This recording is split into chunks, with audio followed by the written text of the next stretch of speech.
જ્યારથી સરકારે ચાઇનાદોરી બંધ કરી છે ત્યારથી શંભુજી બધી પતંગો કાપી જાય છે. આપણા ગામમાં કોઈ જવાન છે એવો જે શંભુજીની ગાનમાં પતંગ કાપી નાખે? મુખી બાપા, શંભુજી તો શું, એના બાપની પતંગ કાપવાની તાકાત છે મારામાં. જ્યારે શંભુજી ટકલો બધી પતંગો ગામની કાપતો હોય ત્યારે દોડી દોડીને લૂંટે એવો આ વિક્રમ નથી. આ વખતે મારે શંભુજીની બેન રાધાની પતંગ કાપી છે.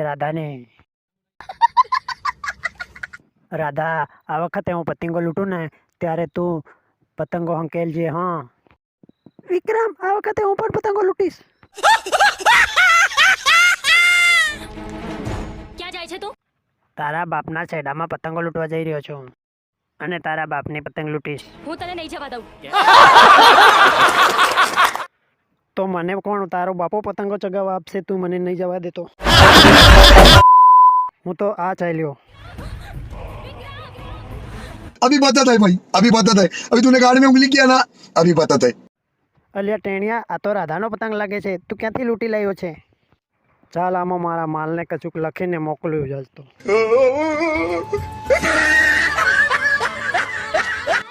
અરે રાધા, તારા માલનો પતંગ આવી રહ્યો છે. આજ તો તું તારા માલનો પતંગ પકડી લેજે. मैं नहीं मानता. અરે આજ તો મેં મારા માલનો પતંગ પકડી લીધો.